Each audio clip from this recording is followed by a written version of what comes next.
Pernah nggak lo ngerasa kayak semua orang di sekitar lo berhasil, tapi lo ngerasa stuck di tempat?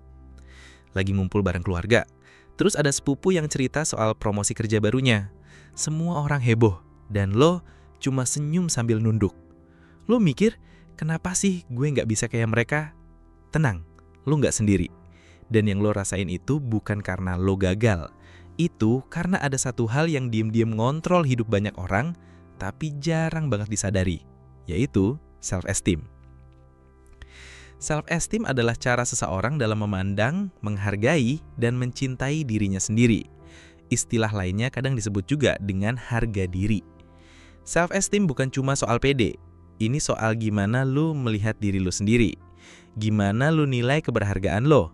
Dan gimana lo percaya bahwa lo sanggup menghadapi hidup ini. Tanpa self-esteem, lo gampang goyah. Sedikit kritik bisa bikin lo down berhari-hari. Sedikit penolakan bisa bikin lo mikir lo nggak layak. Tapi, kabar baiknya, self-esteem itu bisa dibangun, bisa dilatih. Sama kayak otot. Kalau lo punya self-esteem yang sehat, lo lebih berani ambil peluang. Lo tahu kapan harus berkata enggak. Lo nggak gampang goyah hanya karena orang lain nggak setuju. Tapi kalau self-esteem lu rendah, lu akan terus-terusan ngeraguin diri sendiri. Di hubungan, lu jadi takut ditinggal. Di kerjaan, lu nggak berani speak up. Di hidup, lu jalan pakai topeng. Makanya, bangun self-esteem itu bukan pilihan, tapi keharusan. Satu hal yang harus diluruskan, self-esteem itu beda sama sombong. Sombong itu berisik, penuh pembuktian, dan seringkali kosong di dalam. Tapi, self-esteem yang sehat itu tenang, gak butuh pembuktian, cukup tahu siapa diri lo. Banyak orang pikir buat punya self-esteem lo harus jadi orang besar dulu. Salah, kadang justru dari langkah kecil, rasa percaya diri itu mulai tumbuh. Contoh, seorang pekerja yang selalu ragu sama idenya, sampai suatu hari dia disuruh presentasi proyek. Dia latihan, dia siapin semuanya, dan ternyata presentasinya sukses besar. Itu titik balik buat dia. Karena satu kemenangan kecil bisa nyulit api percaya diri yang besar.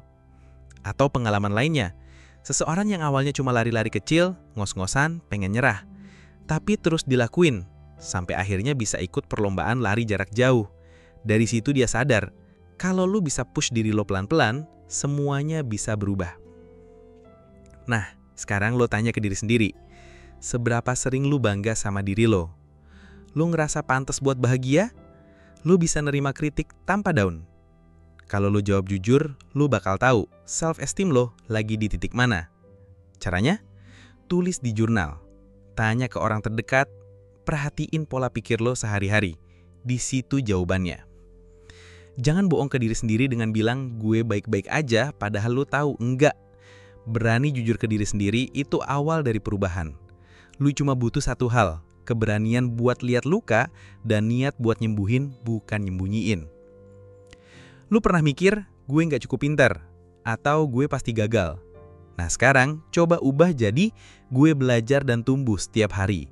Atas semua tantangan, gue berkembang. Itu yang namanya afirmasi positif. Mungkin awalnya aneh, tapi kalau diulang terus, otak lu mulai percaya. Dan itu beneran ada penjelasan ilmiahnya. Otak kita punya kemampuan bernama neuroplasticity, alias bisa berubah bentuk karena kebiasaan berpikir. Ada juga teknik namanya 369 manifestation. Simple tapi powerful. Pagi, ucapin niat lu 3 kali. Siang, ulang 6 kali. Malam sebelum tidur, baca 9 kali. Misalnya, kesuksesan mudah dan datang dengan berlimpah ke gue. Gak cuma afirmasi kosong, tapi lo lagi kasih instruksi ke alam bawah sadar lo.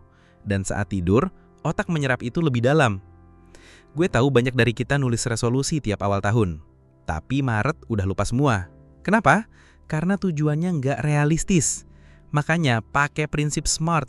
Kepanjangannya spesifik, measurable, achievable, relevant, and time-bound. Atau artinya, spesifik, terukur, bisa dicapai, relevan, dan ada batas waktunya. Contoh, bukan gue pengen lebih sehat, tapi gue mau jogging 3 kali seminggu sampai akhir bulan ini. Tujuan kecil yang jelas, jauh lebih mudah dijalanin. Satu hal yang sering dilupain, small wins itu penting. Lo berani ngomong di meeting hari ini, hebat. Lo berhasil nggak overthinking satu hal, itu pencapaian. Kemenangan kecil itu bukan remeh. Mereka adalah pondasi, batu loncatan buat perubahan besar. Bangun pagi bingung mau ngapain? Scroll HP 30 menit, akhirnya bangun telat. Sounds familiar, right? Coba ubah. Bangun pagi, stretching bentar. Minum air putih. Tulis 3 hal yang lo syukuri. Malamnya journaling. Niatin hari esok. Lo nggak perlu jadwal ribet. Cukup rutinitas yang konsisten dan realistis. Itu yang bikin hidup lu punya arah. Jadi, lu siap buat mulai? Ingat, self-esteem itu bukan tentang sempurna, tapi tentang progres. Tentang berani ngelangkah meskipun kecil. Dan semua hal besar selalu dimulai dari pondasi. Hari ini lu mulai ngerespon kritik dengan tenang. Besok lu berani bilang enggak, lusa lu bisa berdiri tegak dan bilang, gue layak. Pelan-pelan, langkah demi langkah. Lu bangun versi diri lo yang percaya diri, stabil, dan penuh arah. Dan itu semua berawal dari satu langkah kecil hari ini.